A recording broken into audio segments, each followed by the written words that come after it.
Good morning, everyone. Uh, so welcome back to the last day of the first part. Tomorrow there is a short break, and we're happy to have the final lecture by Sam Grushevsky.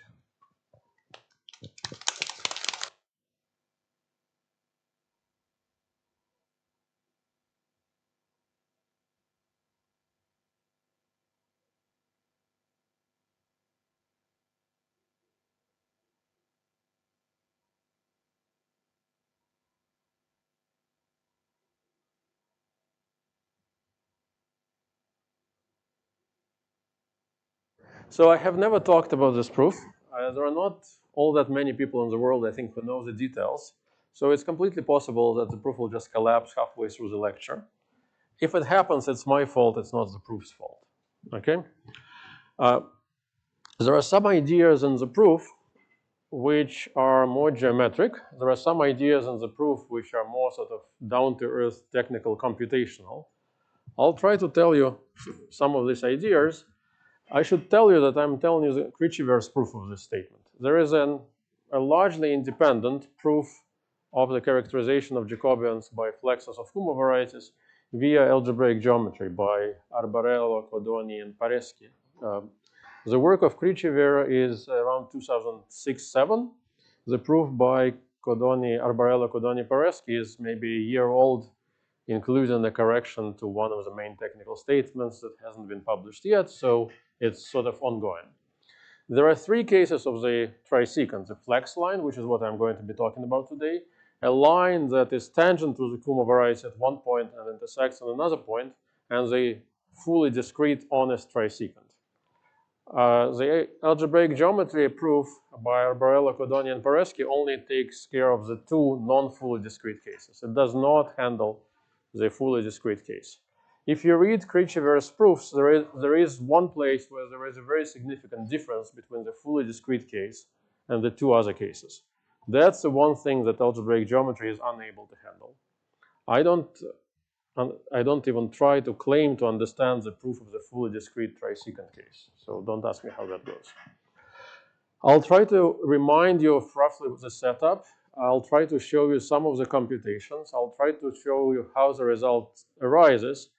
But unfortunately, if you ask me why does it work, there is no easy answer, right? So there are various steps that somehow make it work. Some ideas are clear, but these ideas have been clear since the work of Welters in the 1980s. So I'll try to explain those. Okay.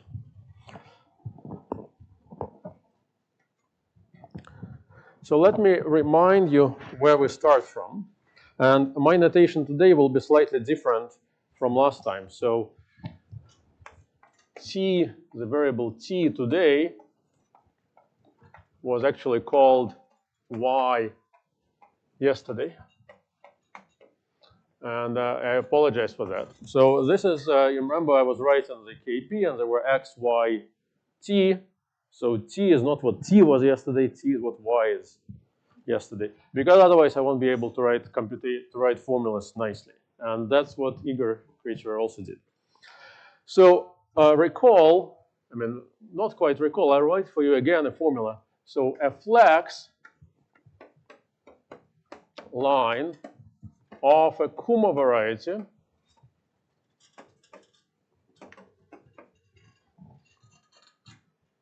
A, Kuma of A, maybe sub tau, but I'm not going to write the period matrix, at a point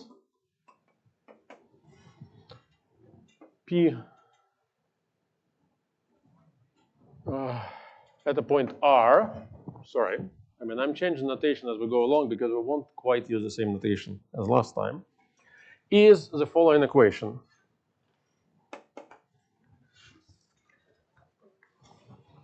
Is the equation that there exist vectors v and u, this is a capital V and u, this is a vectors in c to the g, such that, and there also exists, and again, my notations change, I'm sorry, P and E, these are complex numbers, Okay, such that the following differential equation holds: dv minus du squared minus 2p du plus e minus p squared of the Kummer image of, well, technically r over 2 is 0. Okay? My notation was completely different last time, but these are E and P in the sense of physics. I'm not going to tell you why. But the point is that the existence of a flux line of the Kummer variety is a second order differential equation for the Kummer variety, right? So you have the Kummer image. You can take a tangent line. This line, I mean, you can take a tangent line to it at any point. You want this to be tangent with multiplicity 3. So this is some condition on some second derivative. That's the condition. I sort of I derived this last time. The notation was different. The constants have shifted. Please bear with me. This is what it is. That's one viewpoint that we had last time.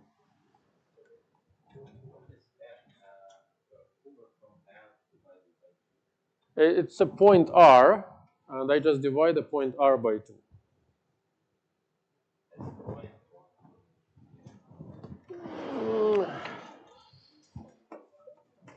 It's a point on an abelian variety. Of course, there are many ways to divide by 2. I have to choose some way to divide by 2.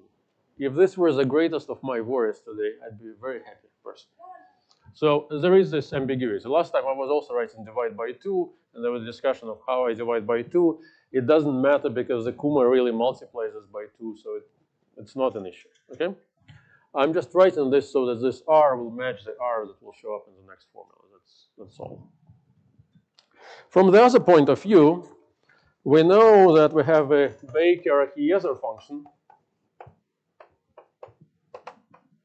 which you recall was some e to some stuff times theta of some stuff divided by theta of some stuff, right? That was the formula for the Baker-Krichever function.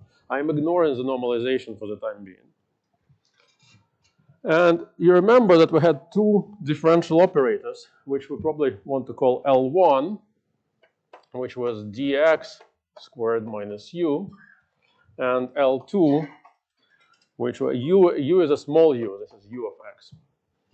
And L2 is dx cubed minus 3/2 u of x dx minus w of x, okay?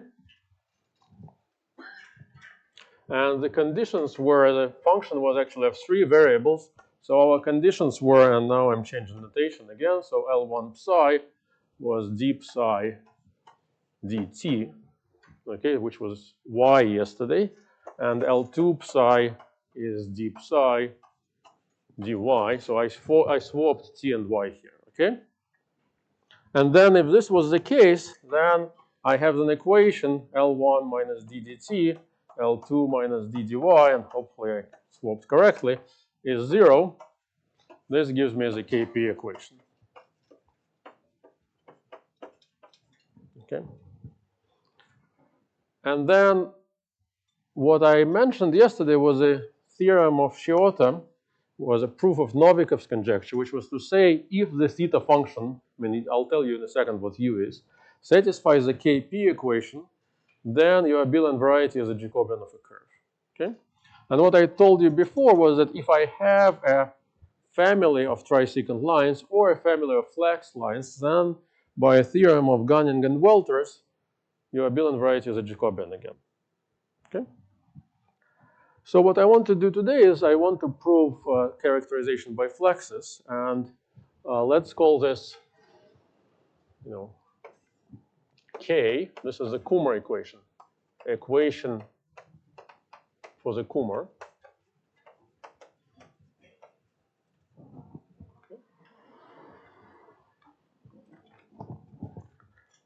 Then what I want to write is an equation. I want to write just this equation. So the existence of one flux line is just this equation. So I'll write what this means.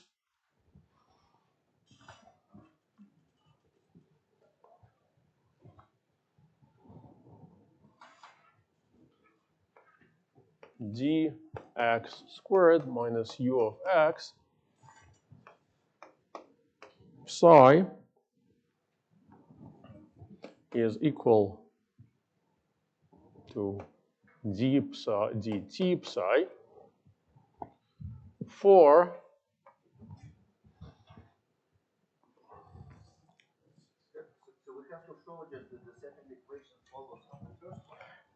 if we want to reduce the proof of the flux to the proof of Shiota's conjecture by Novikov's conjecture proven by Shiota, then I just have to show that if this is satisfied, then this is satisfied. The problem is that I'm being sloppy. I'll write now precisely the equation, and it just doesn't have any y, right? So I have to construct a deformation with y.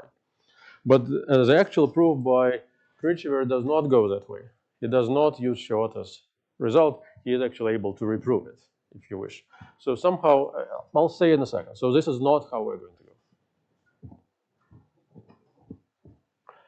I will make many mistakes on signs and twos. So for the purposes of today, plus is equal to minus is equal, and 1 is equal to 1/2.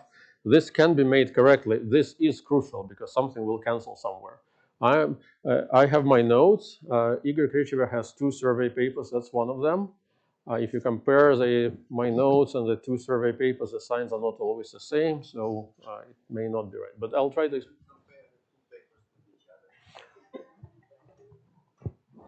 That would be impolite of me to comment upon. Okay, not always the same. No, so I mean the crucial. There will be a couple crucial technical computations which do come out right if you do it all right.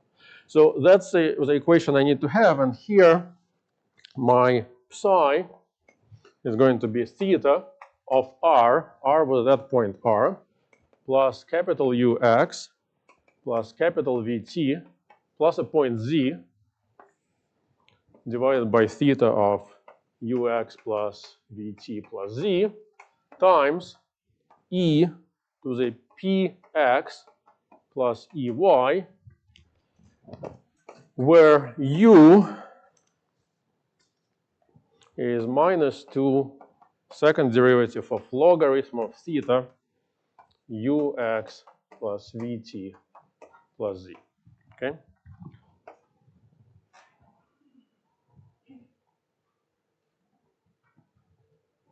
Okay. This is called equation L. I mean, these are not Igor's notations or anything. I just want to be able to refer to this equation separately. And these are equivalent by Riemann's bilinear relations.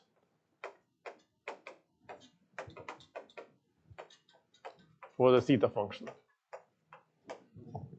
I'm not going to do this computation on the blackboard because I will certainly mess it up. But that is correct, right? So we remember we had 2 separate stories. We had a story of commuting differential operators, which led us here. And we had a story of geometry of flex, Cumming varieties, they are trisecant lines, they are flex lines and all that, which led us there. These 2 stories, this was somehow the result of the discussion last time, that these 2 stories end up at the same point, right? I have 2 equations, one in this form, one in that form, which are equivalent. This is an equation for any z in my abelian variety A, right? And then if I write it out and I just multiply it by theta of z essentially, and I use Riemann's bilinear relations, I get that.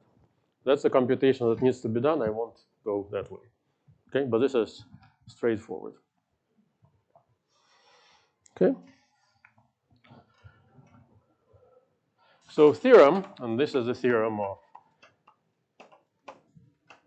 Krichever, it says the following. If a principally polarized abelian variety A, so I'll write A in AG, of course this means I'm writing A theta in AG, satisfies either one of this,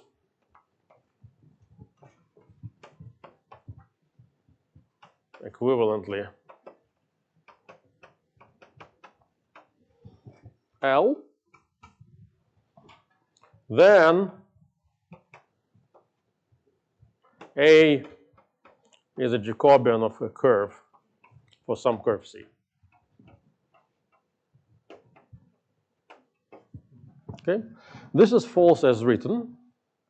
The reason is that there are bad abelian varieties in here, which are products of lower dimensional abelian varieties, and they mess everything up. So I should write here indecomposable. So this is to say the abelian variety is not a product of two principally polarized lower dimensional abelian varieties. You can ignore this for the purposes of what I'm saying, but of course you better write a correct theorem. So that's a correct statement. I will never mention this again. Has to be G, right? But if it is decomposable, then it will be C will be also exist, but it's No, that's not true.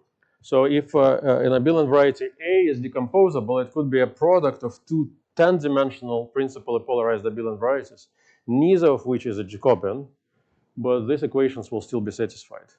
So the problem is that I'm somewhere going to assume that the theta divisor is irreducible. I will say when this happens. And an abelian variety is indecomposable if and only if its theta divisor is irreducible. So you cannot just say take a closure. That does not work. So is there anything known about varieties that occur with composition factors? That's very clear. I mean, so if you take the closure of the Jacobian locus, what you get is just products of Jacobians. But this characterization fails for that locus. What occurs as composition factor of solution in this equation? Everything. So any product of two abelian varieties will satisfy this. So, and that's a huge locus. It's in general of dimension much higher than the Jacobian locus, right? Because you can have a matrix of size G over 2 and another one of size G over 2. And that's a high dimensional thing. So you have to throw that out. That's a locus that's always going to mess you up, which I want to ignore. Okay? You'll see one point where I'm assuming this. More questions? I mean, the proof will just completely collapse at precisely one point. Okay. So here is an observation due to Krichever, which he always thought was very important and underappreciated. And I'll write this statement. It has not found any use yet, but hopefully one day it will.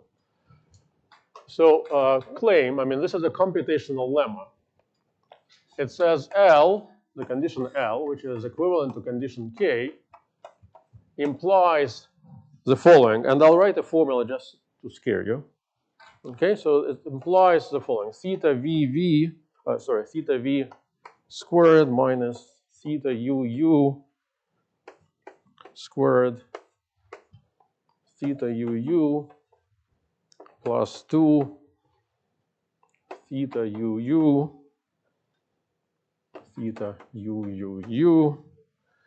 minus theta v theta uv theta u plus theta vv minus theta u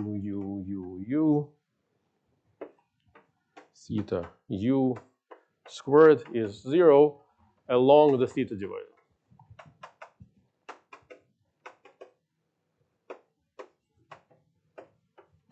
Okay, I'll call this condition T for theta divisor. So you take this equation, that's a complicated equation, right? But then you restrict it to the locus where the theta function itself vanishes. You're going to get some equation for derivatives of the theta divisor. That's an equation you get, okay? At least, I mean, I copied this from Igor's survey, so hopefully correct. Okay?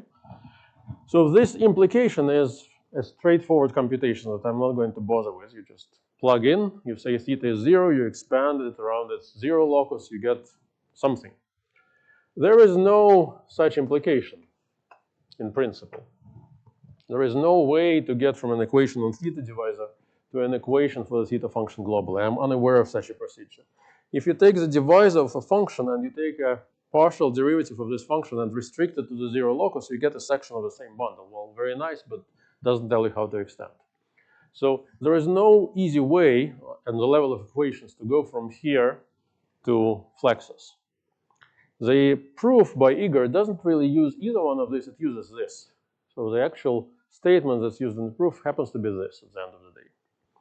And Igor always believed, I think, that this is somehow deeper and more conceptual than the flexes from the point of view of equations. I don't have any comments on that, but I think I should mention this. Okay.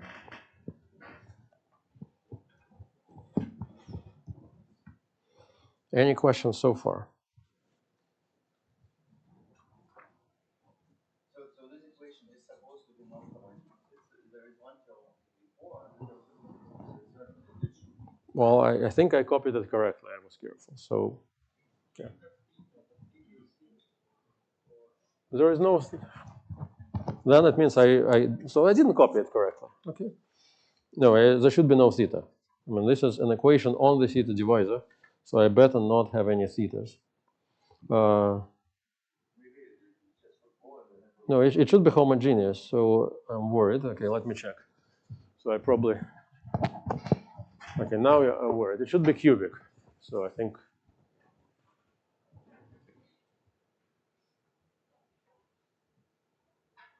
Okay, now I'm happy. Okay, sorry, thank you.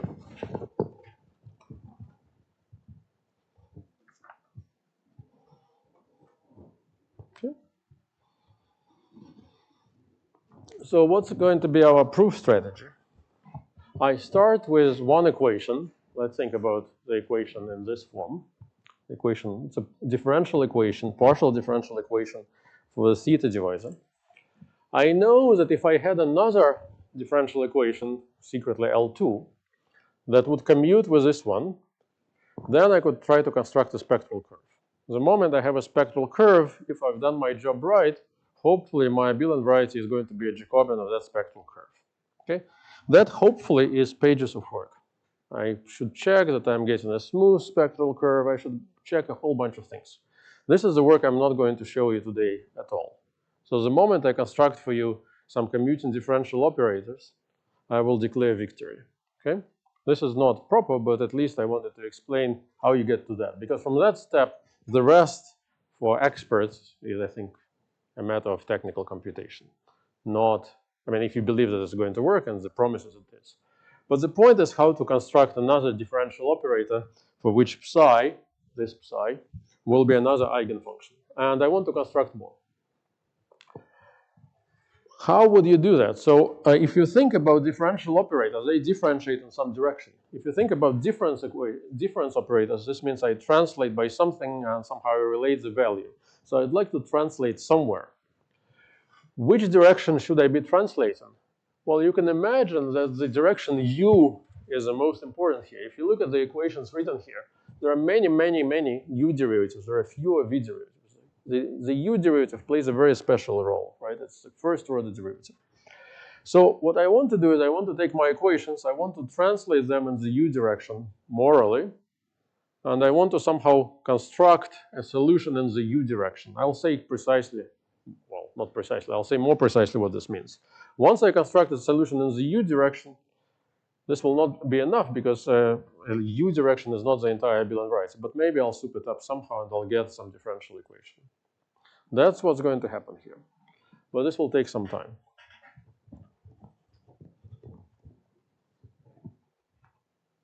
Okay?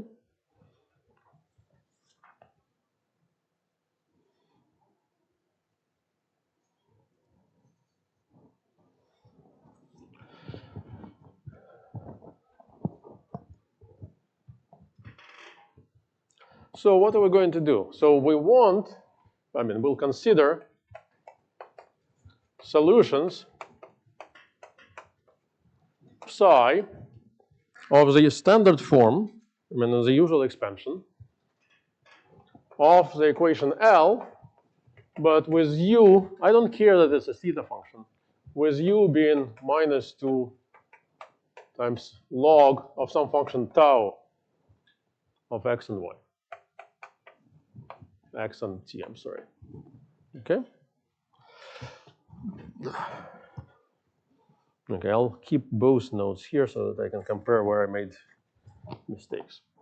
So the solutions I'm going to look for are, of course, going to be of their usual form. Psi x t k are going to be e to the kx plus k squared plus some constant b, ignore that, plus k squared t, 1 plus the sum of psi s xt k minus s. S goes from 1 to infinity, right? So I want to consider formal solutions of the equation L for u being of this form, which are written as the usual series that I have been writing all along. This is formal, nothing here. So what am I doing? I'm starting with a function psi, of which I know at the end of the day is going to have something to do with theta function. But at the moment, I just want to have a formal solution psi of that equation with a potential in this for some function tau. Assume that the zeros xi of tau of xt are all simple as functions of t.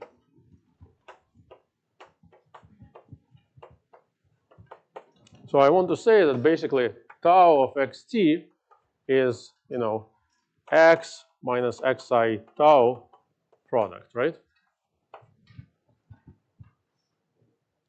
That's morally what I want to assume. So what does it mean, simple as functions?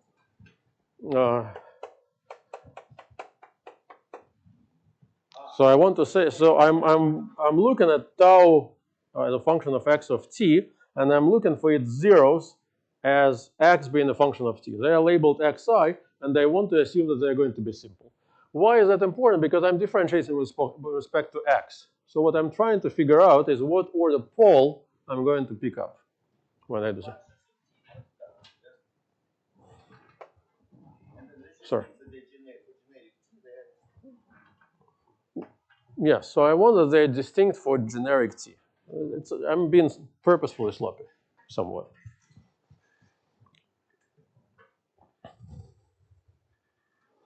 So I'm going to expand near such a zero, near x equal to q, which is, near q equal to xi, one of the zeros.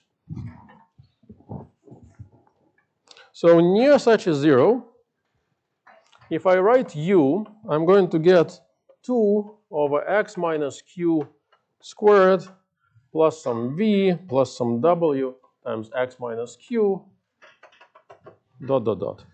If I expand psi, I'm going to get alpha over x minus q plus beta plus gamma x minus q plus dot dot dot. Okay?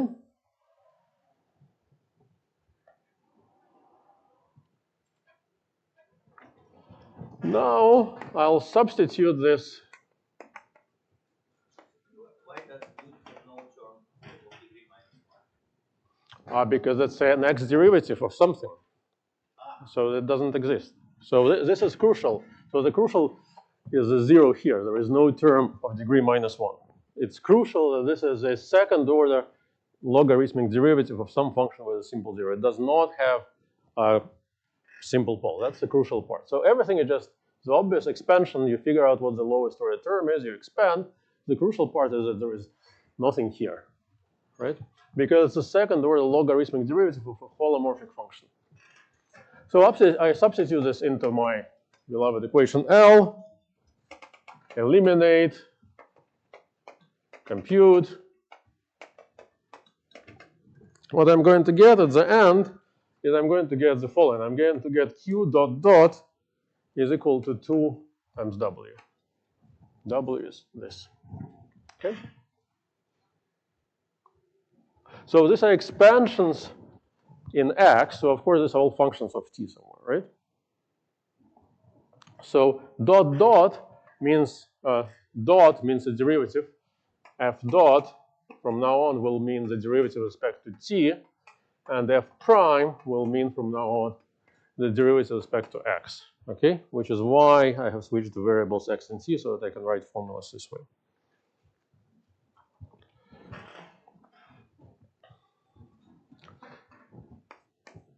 This is the equation for derivatives.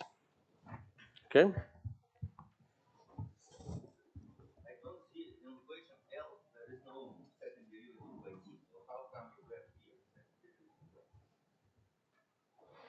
because I will take this, and then I'll get a bunch of equations, which I'm not going to write. But there is going to be 3 equations, and you'll see that if you take the derivative of one, you'll cancel many of the terms in the other, and you'll get just this very simple equation.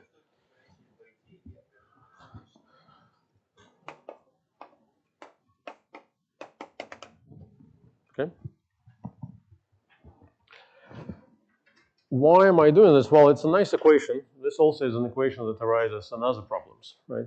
And that's, again, some equation which is seemingly much more general than the setup we're in. And again, there may be ways that this can be generalized and applied in more situations, which I'm unaware of, Igor was unaware of, but there could be a way.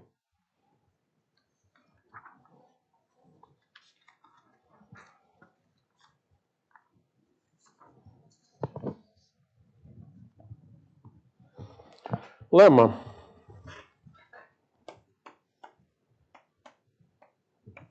So assuming that tau xt has generically simple zeros at x equal to xi, there exist solutions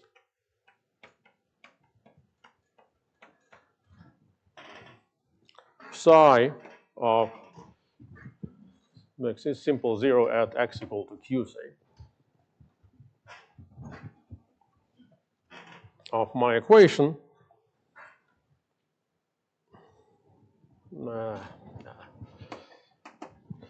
that have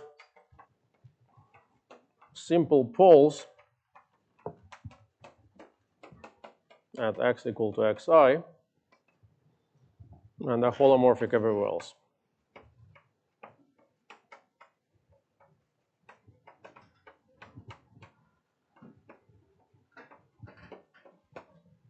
Okay.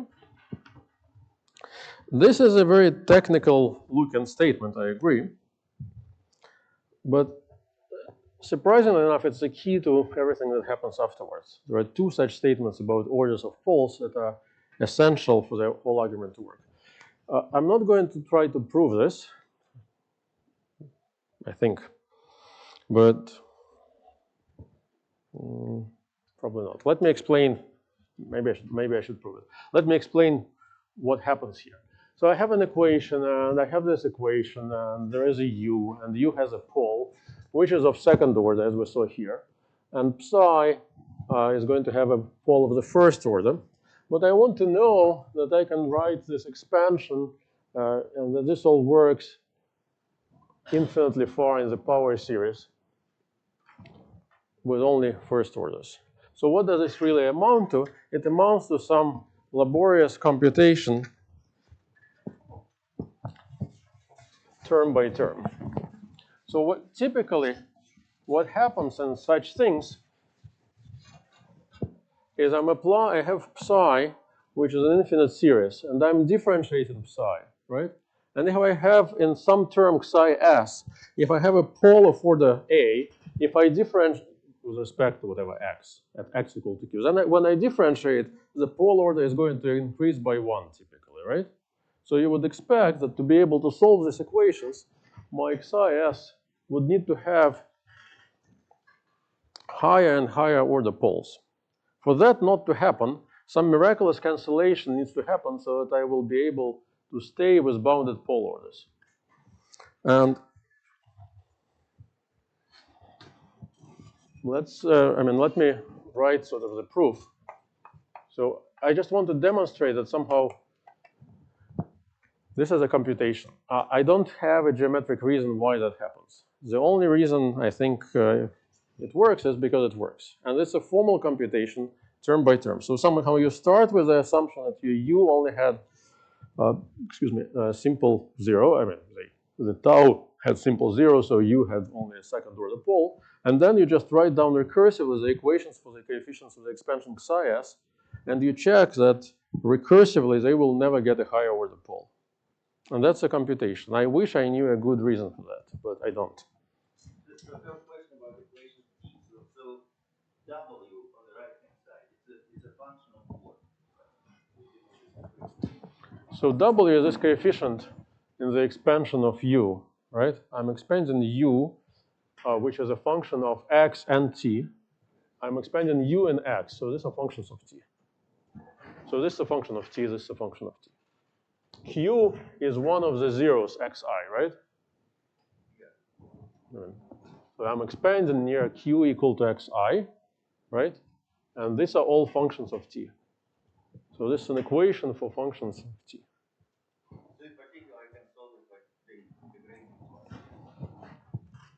But this better be true, but I mean, this is an equation in t, no problem. But this is an equation for every zero of a function of two variables. You can solve it, but you wouldn't know, right? So, okay, so proof.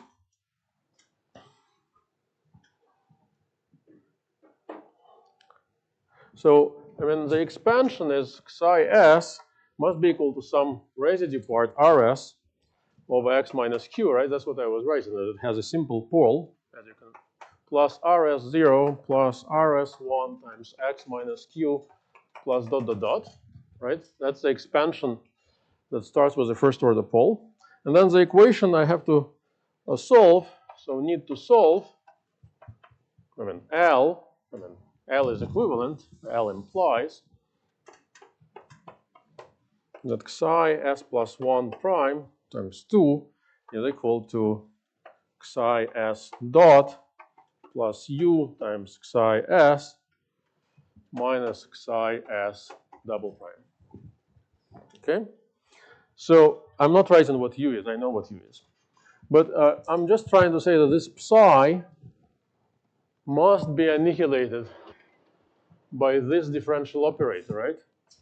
So I'm just computing the coefficient of k to whatever power I need. So there are going to be second order derivatives of psi, so second order derivative of psi s that shows up, plus u times psi that shows up, plus the t derivative of psi, right?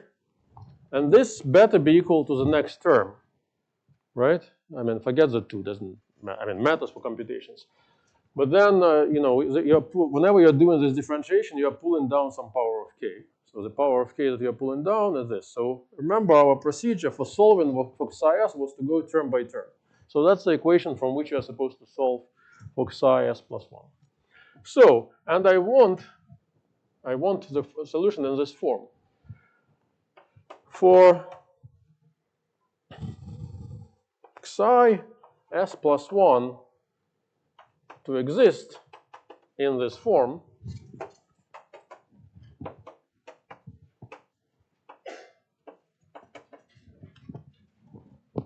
what would prevent me from finding psi s plus 1 in this form? What would prevent me is I'm supposed to be taking the x derivative, right? So the x derivative is some stuff. This stuff is obtained from here by taking derivatives. So what's the problem? So if I take the derivative, so you know, this will all be fine. I'll be all very happy, except if somehow this derivative ends up having 1 over x minus q, then I'm stuck. Because the integral of 1 over x is a log, and I don't want a log here. This means that this thing has no residue, has 0 residue at x equal to q.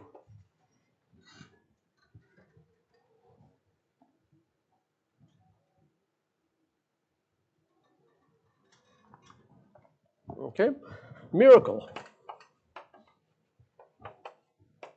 Here is a miracle. If this is true for psi s, this meaning if this is true for psi s, there is no 0 residue at the previous step. 1 second. Then there is no residue.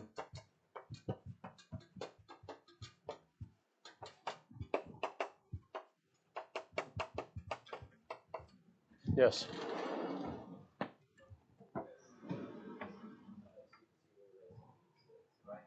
With the right-hand side.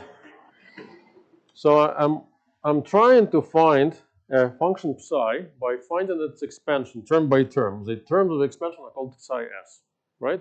So if I'm already given psi s, I want to compute psi s plus 1.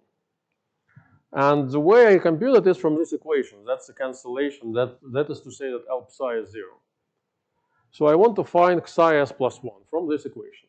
What is given to me is psi s plus 1 prime, the derivative, with respect to x, right? So when can I find psi s plus 1 of this form, given its x derivative? Well, if I take this and I compute its x derivative, that's easy. That's an expansion. I just compute derivatives term by term. So I'm going to get whenever the correct order pole, that's not a problem. And you can check that, this guy has a third order pole, right? This has a first order pole. This has a first order pole, but U has a second order pole, right? Because and you can check that precisely the second order pole of U times the first order pole of here will cancel the third order pole from here. So this expression will start with the second order pole, which I'm happy with because I can integrate it out. But if this expression had a term which is a non-constant, a non-zero multiple of 1 over x minus q, then my solution psi s plus 1 would be integrating log 1 over x minus q, which would be a log. But I don't want logs. I must stay in the, I want to stay in the algebraic regime, right? So this is just to say that if I take the residue at x equal to q of this expression, as long as it's 0, I will find a solution psi s plus 1 of this form. Okay? So assume psi s has this form. Assume the residue at x equal to q of this right-hand side is 0. Then I can find psi s plus 1 of this form. And the miracle, which is a computation, which I'm not going to do, is that somehow the existence of psi s that satisfied this as the previous step implies that the next thing will have no residue. This is a computation. I don't know a reason for this computation. Okay? This is an exercise that anyone in this room with a gun to their head would do in an hour, right? You just differentiate, you take the expansion, you differentiate it out to death or to success, depending on whether you prefer the viewpoints, and then you will succeed, right?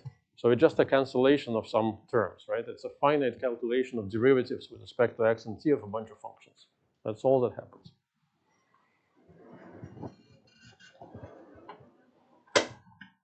Oops.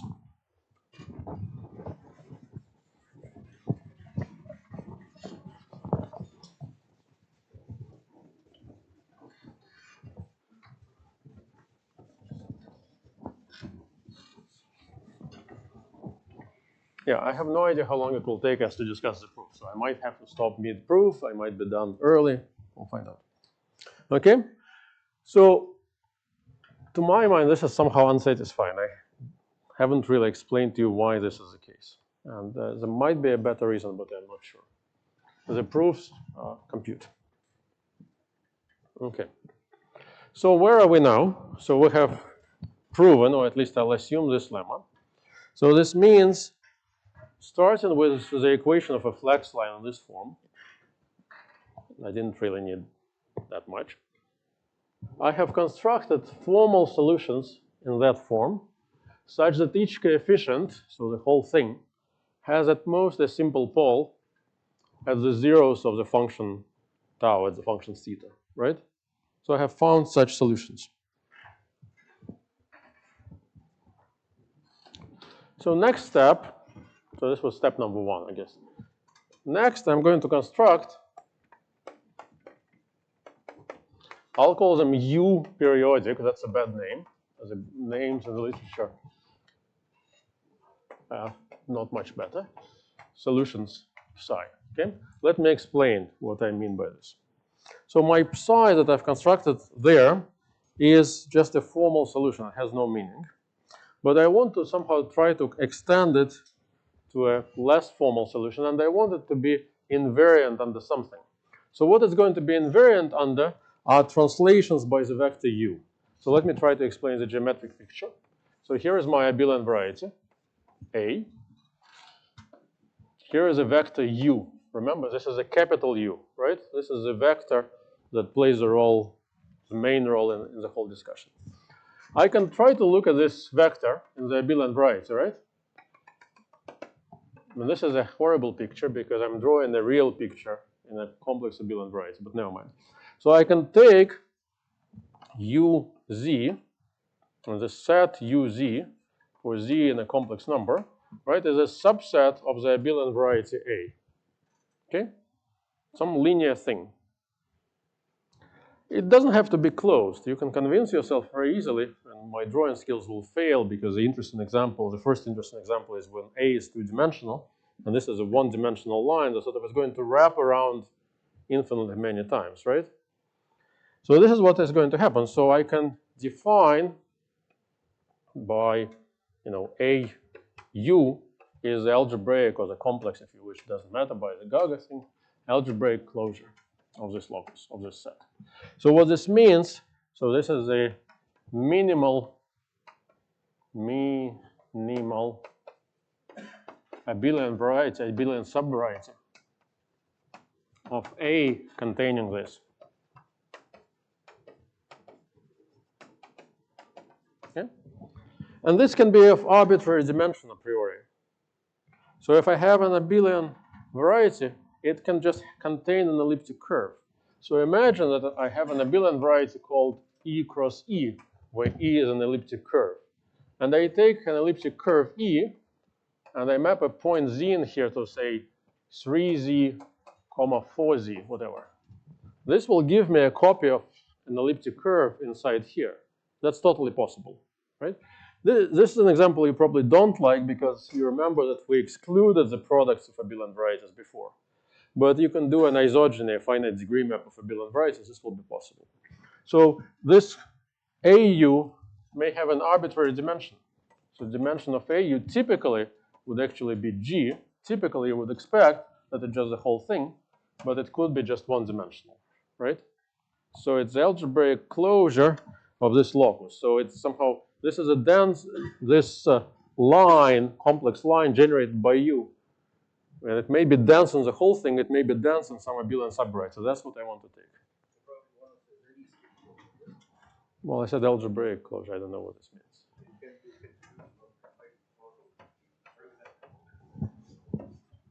Okay.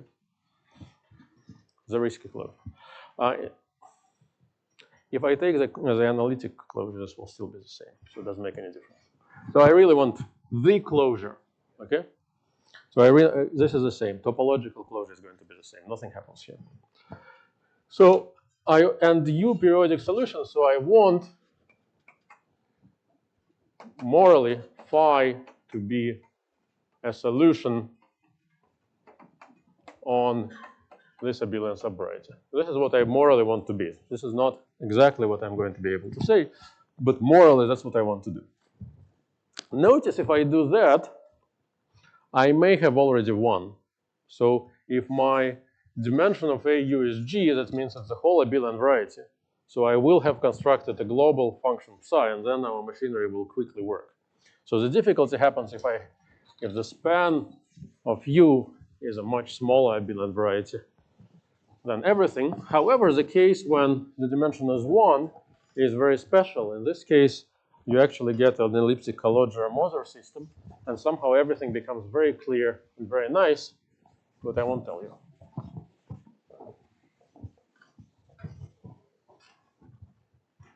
Okay, let's see.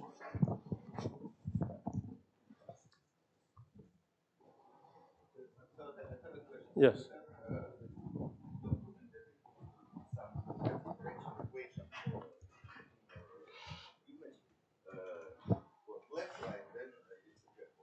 Yes. You said that you're not allowed to have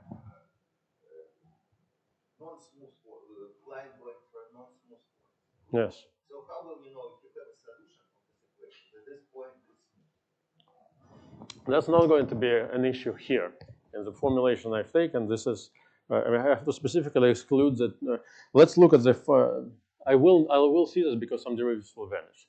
In the formulation in terms of L, this is less visible. In the formulation in terms of the Kumar, the problem happens if I take a Kumar point, which is a 2 torsion point. But at the 2 torsion point, many derivatives are 0. So my equation will be just vacuous. So the highest order term will vanish. So this is just... if I'm thinking about the flex line, I have to use this. The equation which I wrote, the equation L, sees nothing about that. The equation L is fine at any. In the proof, I will use it some highest order derivative is non-zero. I will conceal this fact because I don't. Yes, this will be. There was another question. Yeah.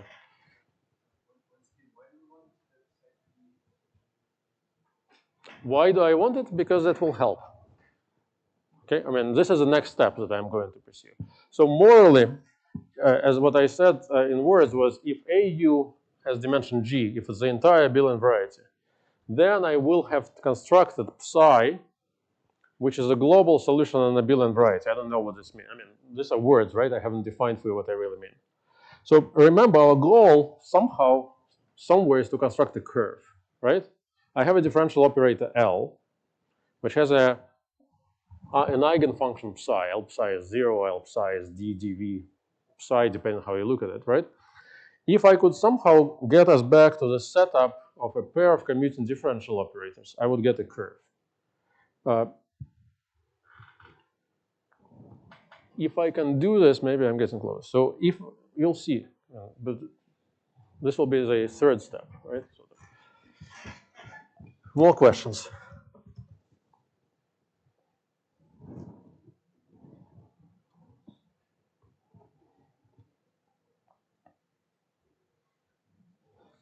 Okay. So here is now is a good time to define the bad locus.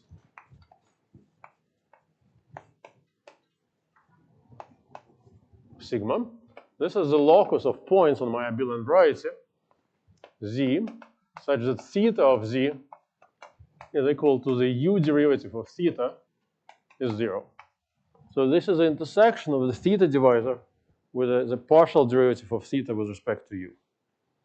This is somehow a bad locus because my solutions will somehow fail there. Here I'm going to use the fact that the abelian variety is indecomposable. So I claim, I mean this is obvious, that the codimension of sigma inside the abelian variety A is 2. Right? These are two equations on an abelian variety. So what can happen is that the codimension of their common zero locus is either 1 or 2.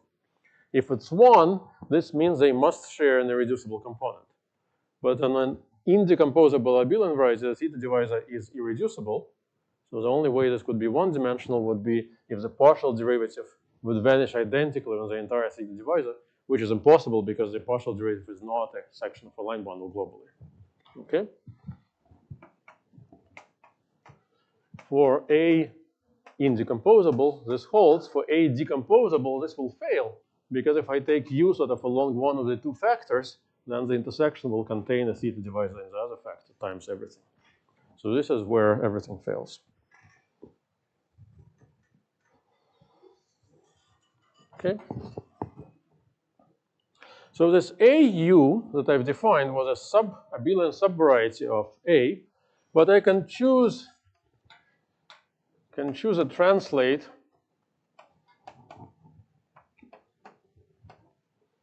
of AU so that this translate is not contained in the bad locus.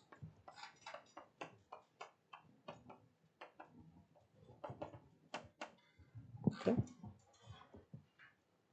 So I have an abelian subvariety, any abelian subvariety. I have no idea of what dimension, but I have some locus on the abelian variety. I can just move out, right? I take one point of this AU, I just move it out of the bad locus.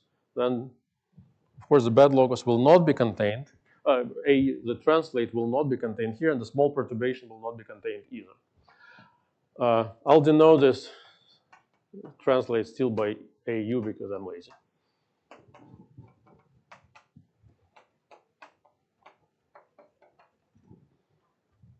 Okay.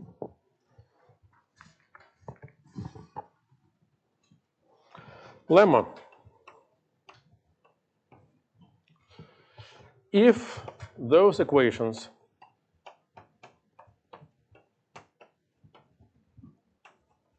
for the zeros, this is an equation, remember, for the zeros of the tau function. then the original equation I have has a solution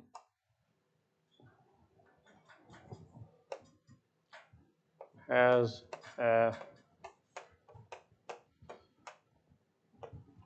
with a function u, this is a small u of x and t, equal to actually u of u x plus z t.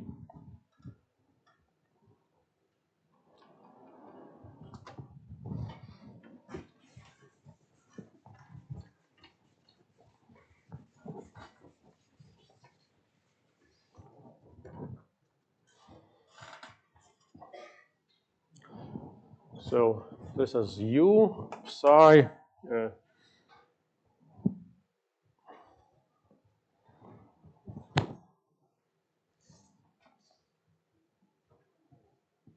is equal to e to the as before, blah, blah, blah.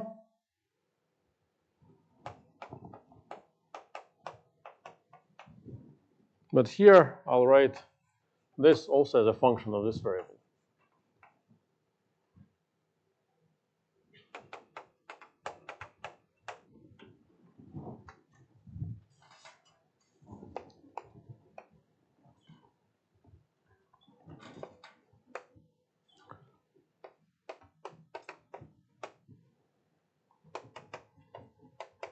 So maybe this here. Now I have to admit that there was also the linear term so that this works out correctly here.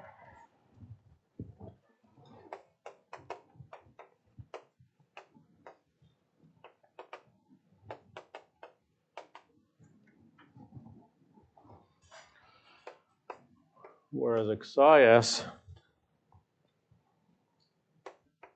of zt are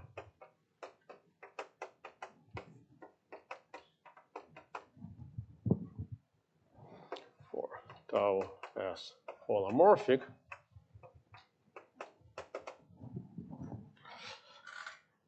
are quasi-periodic with respect to AU. Okay? So this means if I write this psi of z plus lambda, lambda is a period lattice of AU, then I get some exponential factor, which I won't tell you about, times psi.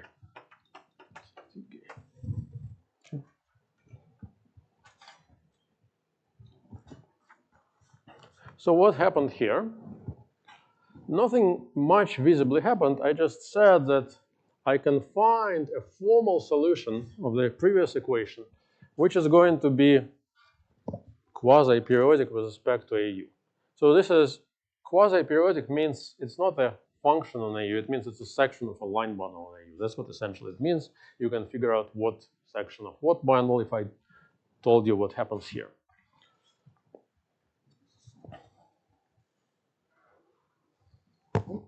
It also tells you that you still preserve the fact that you had a simple pole, right? So our first miracle thing what I have was that I only have a simple pole, and that's what I'm preserving.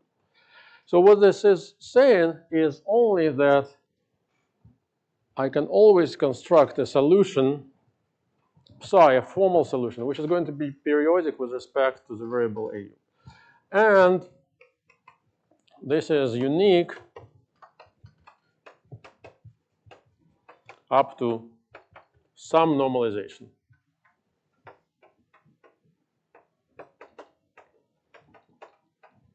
I can tell you what the normalization is, but I won't, right?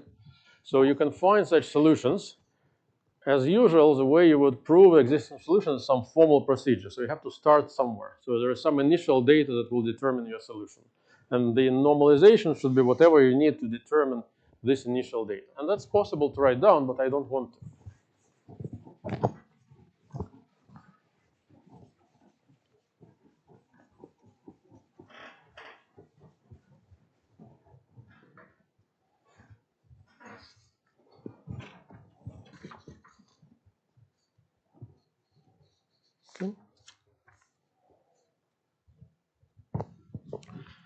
How do you prove this? You prove this by hand. I mean, the same machinery works, right?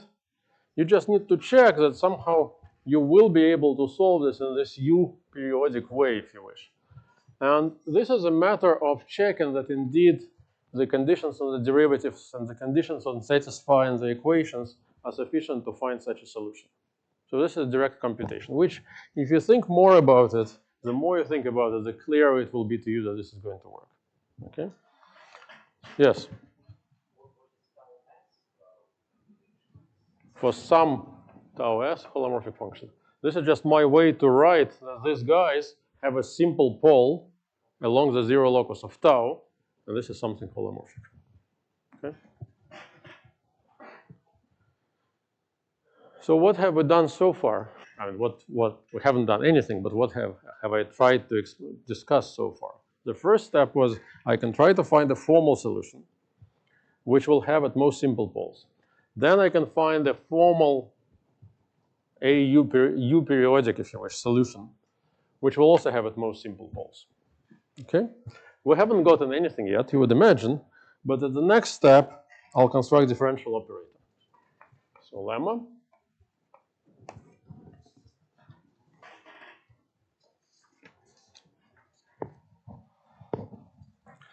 There exists a unique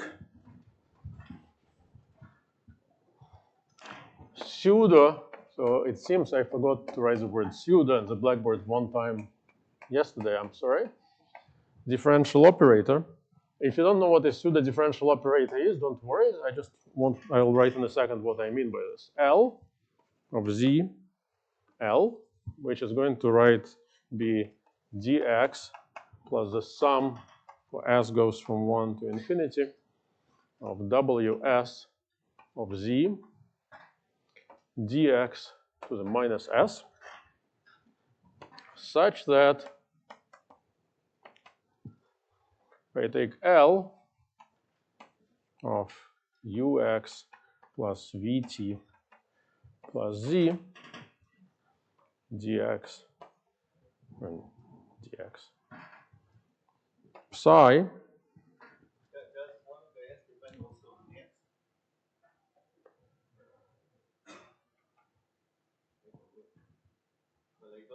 no.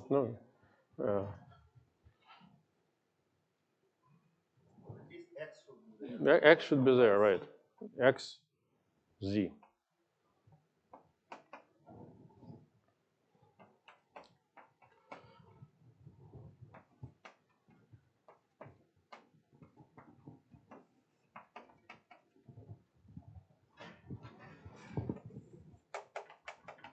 Okay? So the next claim is that there exists a unique pseudo-differential operator for which this gadget here is an eigenfunction. Okay?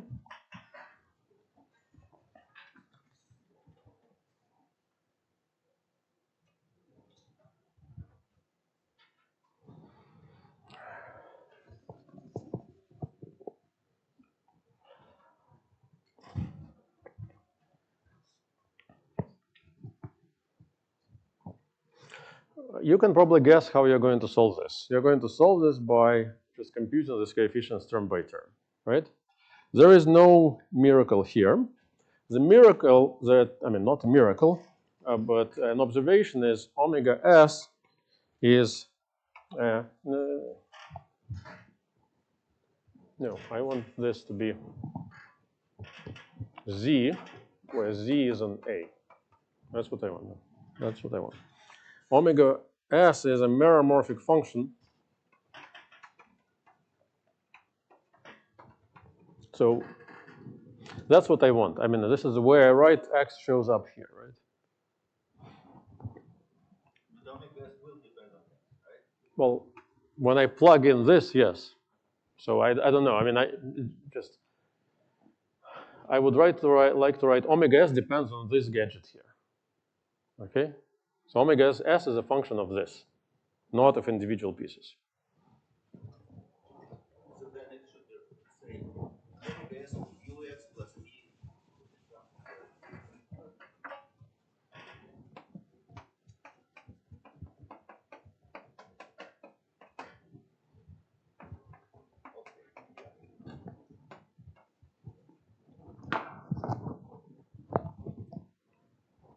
omega s is a meromorphic function of, a point P, if you wish, on an abelian variety A, point Z in an abelian variety A, with simple poles only along the theta divisor.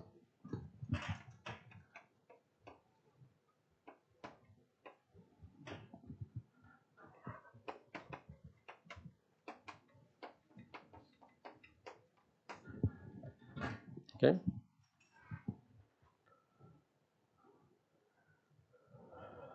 So what's special about this pseudo-differential operator? Well, its highest order is 1. I did not write the constant term. The constant term goes here, right? And then it's just an infinite thing, which you may or may not feel happy about. That's up to you. Okay? It's still all formal, so there is no problem. The existence is completely clear, term by term. The only problem is that I have to worry about the bad locus. So if you start solving, you'll see that at some point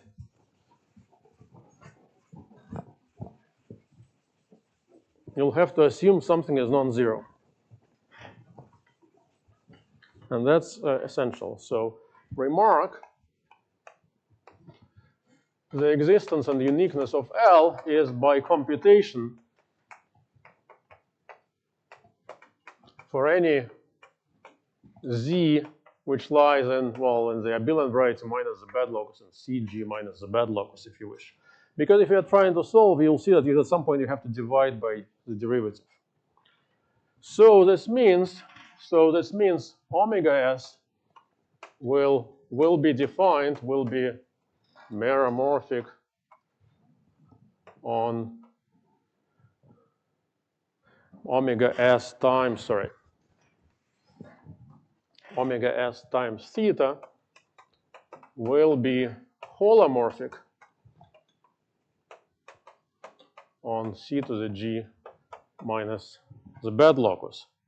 But then they will extend to all of c to the g by Hartogs.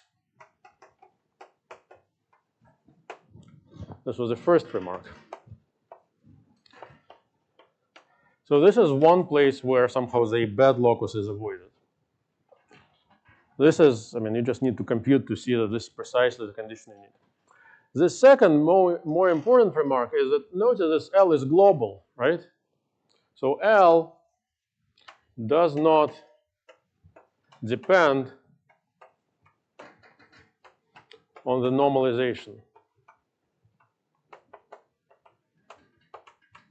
Because here I had up to some normalization, right? And this L is not going to depend on the normalization. Because if I just take, or if you just check what the indeterminates for different normalizations is, you basically multiply psi by a constant. But the differential, not a constant, but a function of not x, right? And then it means that the pseudo-differential operator such that psi is an eigenfunction does not depend on which psi you've chosen. So there is some flexibility here in choosing things, but the pseudo-differential operator that you get is a global pseudo-differential operator. Okay?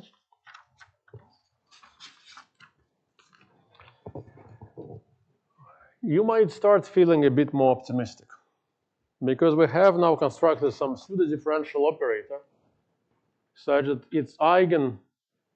psi is its eigenfunction, right? And this is a pseudo-differential operator. It looks very different than the L we started from. So I'm well on my way to construct an actual differential operators for which psi is an eigenfunction. But the question is, how do I get them? Because of course, a pseudo-differential operator will not do. I need actual differential operators. All of my proofs about polynomial equations, everything that required, some finite dimensional kernel of something. So I need actual differential operators. So this is the last part of the proof.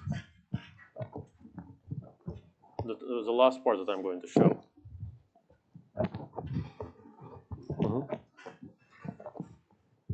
Go ahead.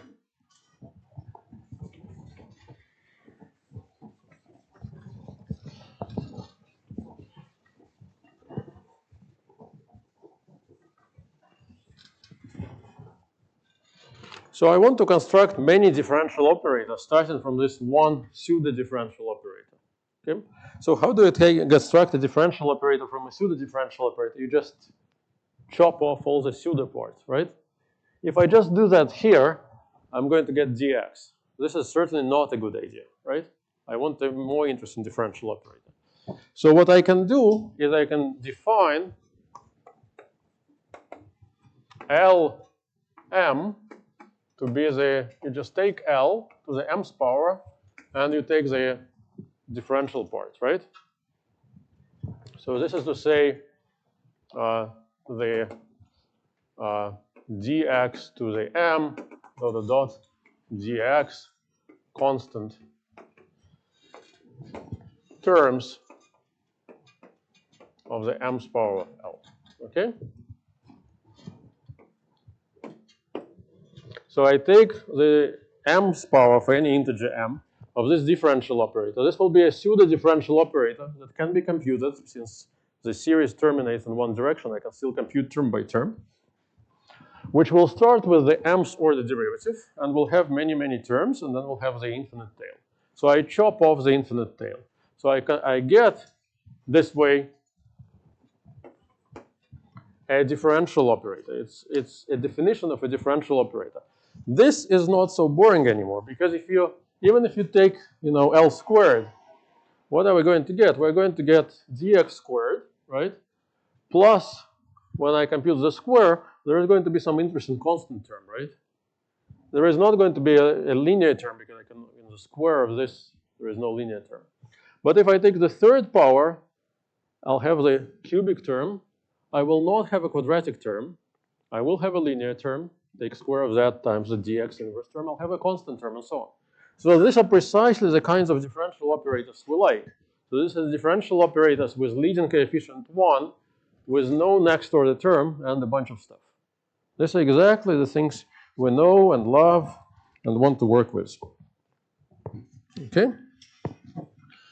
Well, now, let's compute. We know that if I take the operator L, that guy commutes with my original differential operator, right? They have a common eigenfunction. Everything is good. I've constructed L explicitly. Everything works well. I mean, you can just check this by hand if you wish. Okay? That's very nice. Of course, this means if I take an m's power here, they're still going to commute. And no question about that, right? So we can now compute how far my differential operator Lm, sorry, I should put m here. This is not powers, of course. I'm sorry. How far are these guys from commuting with this? Well, they don't commute, right? Because, I've chopped off the tail. So, of course, you can compute. And the answer is, this is going to be 2 times the x derivative, dx, of what I'd like to call is the residue of delta x of L to the m. And this is just to say that the dx inverse term. So maybe it's worth saying that this method is actually classical in the theory of integrals. Constructed integrals of KTD equation. Yes, sorry. Thank you. So this part is more classical now, right? But there is still something that I need to do. Okay? So tell me what part is classical, what part is not classical. I don't know. Well, raising operator for power Yes. Yes, but there is still something that needs to be checked, and I don't know whether that part is obvious or classical in some way. I just don't know. Maybe you're right. Somehow, in Igor's presentation, in Igor Krichever's paper, the next step seems to be presented as not classical. So I'm almost done. I'm almost happy. The reason I'm almost happy is I have almost constructed a differential operator that commutes with what I want. Except doesn't work, right?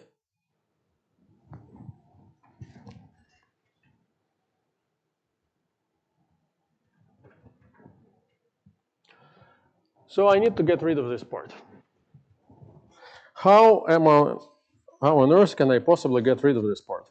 Well, there is a computation lemma.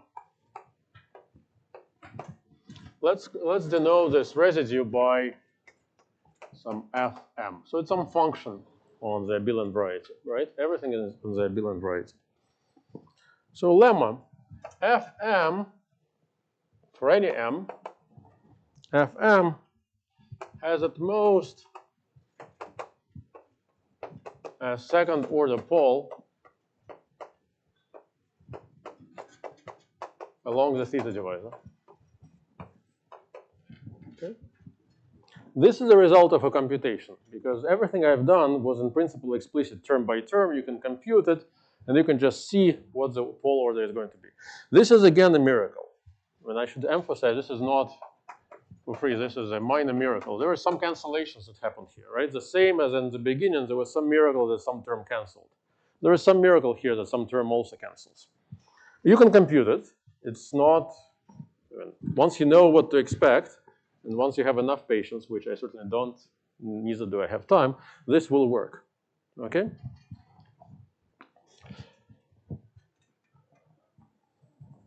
What's the use of that? Well, this means that I can think of Fm, I can think of as a section of the 2 theta line bundle on an abelian variety, because it's a meromorphic function that has a second order pole along a divisor. You can check that this is correct. But this is for any m. But the dimension of the space of sections is the space of sections of one fixed line bundle, as we discussed, is 2 to the g. So this means for all but finitely many m, Fm is a linear combination of some fixed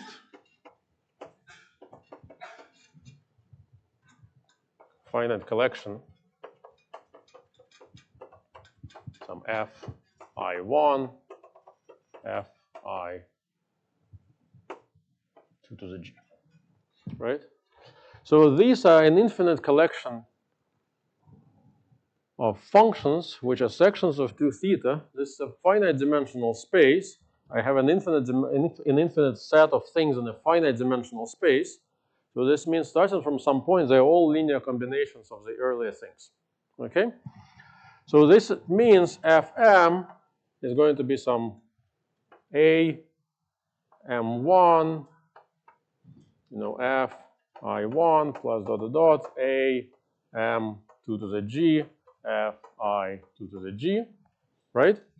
And then I can take the corresponding linear combination. But then, if I take my original differential operator and I commute it with Lm minus Am1 Li1 minus dot dot dot minus Am2 to the G Li2 to the G, this is 0. Okay? Because my only obstacle to commutation were these residues Fm. And they lie in a finite dimensional space, so I can cancel them. Okay.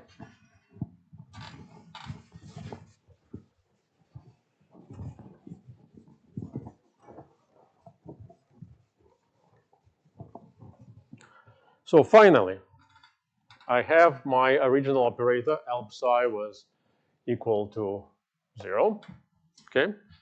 Or equal to, depending on what L was, so maybe this is ddt psi. And so from here, I got this operators, L, this guy, which is going to commute with L. And this is a differential operator of some order. And I have many of them. I have infinitely many of them. So I get a spectral curve. What is this? Just the power of L. So no. So this LMs, they're of course closely related to powers of this guy. but they are independent in principle, right? Because how do you compute this? So I'm taking higher and higher order powers of the pseudo. So I have an infinitely long pseudo-differential operator. So if I computed m's power, all the terms up to wm will enter. And this has an infinite expansion. So if I keep going, the straight Lm will depend on W1 through Wm, roughly, maybe m minus 1, I don't want to compute. Okay? So this is an infinite collection of differential operators, which are not powers of each other in principle. But I think maybe you should only take one. Then it will be guaranteed that you will get an operator of one. Up to you. I mean, this requires something, right? So I'm trying to say, if I have a pair of commuting differential operators, I would like to get they satisfy a polynomial equation. I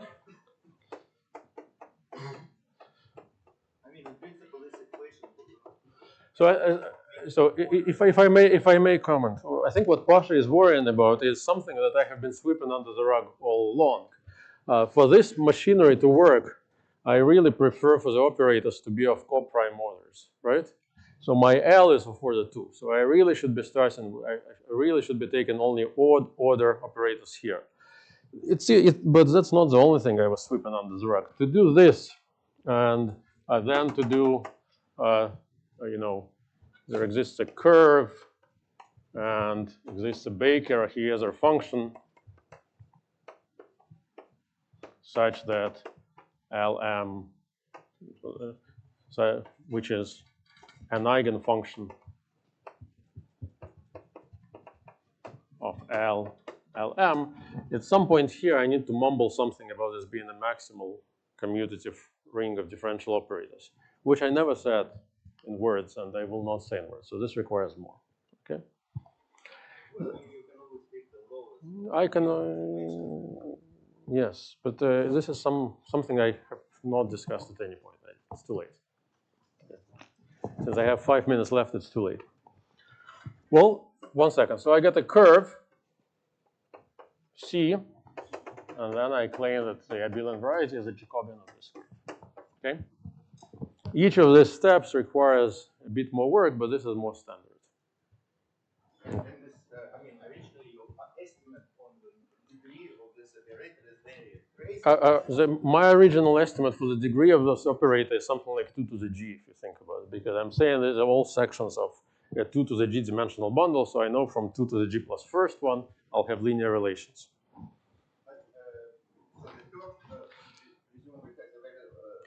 So the curve so to be honest, the curve you construct here, you need to work to ask yourself whether that's the right curve. A priori, this might be a curve of an extremely high genus, but you will be embedding into a Jacobian in this curve. This requires more work, which I'm not showing.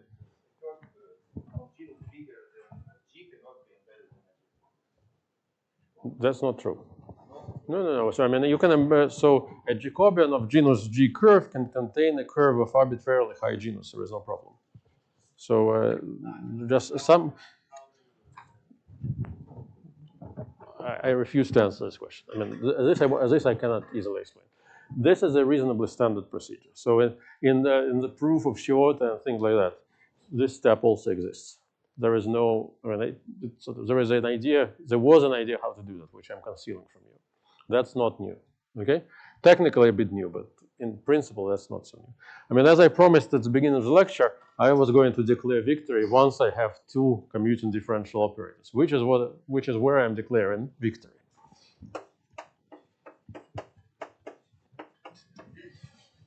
Okay, that's all. Questions? Well, let's thanks, Sam.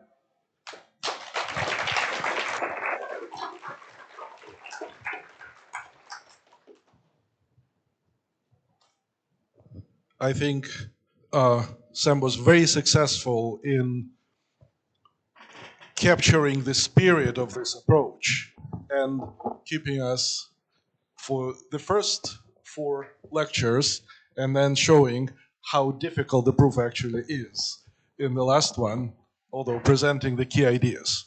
This was a subjective thing. Any questions?